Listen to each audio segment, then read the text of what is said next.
먼저 대표님께서 이 경제 살리기에 전념하자고 말씀하셨기 때문에 관련된 법안 관련해서 말씀 하나 드리겠습니다.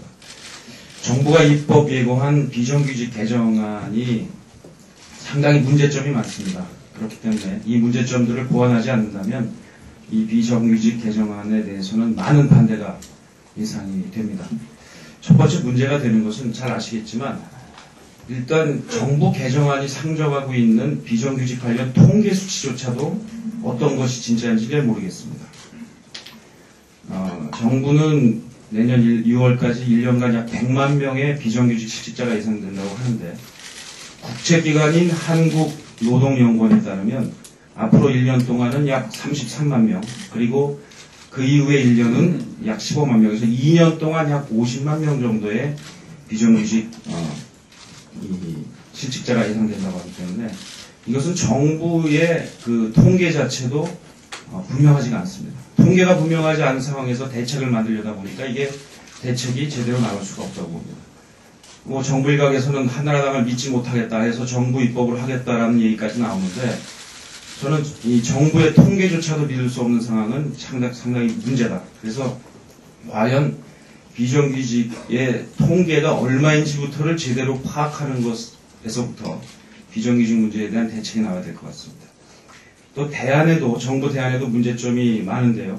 지금 우리나라의 평균 근로자 근무 연수가 한 4.3년, 5년이 채 되지 않습니다. 그런 상황 속에서 4년으로 비정규직 임기를 늘리게 되면 정규직 자리조차도 비정규직으로 전환될 가능성이 굉장히 높습니다. 또 대안으로 내놓은 이 정규직 전환은 기업에 대해서만 4대 보험 50%를 지원하겠다고 하는 것은 인센티브가 되지 못하기 때문에 이건 효율적인 정책이 되지 못할 거라고 봅니다. 이 비정규직을 정기적으로 전환해야 하게 되면 안정적인 일자리가 창출이 되고 또 구매력이 강화가 돼서 경기 부양 효과, 경제 회복에 많은 기여를 할 것입니다. 그래서 우리 정부가 또 우리 한나라당이 추구하고 있는 경제 활성화와 사회 통합이라는 측면에서도 우리 국가 운영 철학에도 부합하기 때문에 근본적인 해결책을 찾아야 된다고 봅니다. 미봉책 가지고는 안 되고요. 그래서 대안이 있느냐라는 걸 따져본다면 저는 당에서 충분히 논의할 수 있다고 봅니다. 예를 들면 이 노동연구원이 최근에 내놓은 대안을 보면 두 가지 정도 대안이 있습니다. 첫 번째 안은 정규직 전환하는 할 경우에 정부가 2년간 예산을 약 한 2조 원 정도 투입을 해서 이 정규직 전환하는 경우에는 노사 모두에게 사회보험료 전액을 지원하는 방식이 있습니다. 두 번째는 이 정규직을 전환할 경우에 급여 차액을 2년간 정부와 기업이 절반씩 반반씩 부담하는 이런 방법이 있는데요. 저는 이것은 우리 한나라당의 이 철학과 연관되어 있다고 봅니다.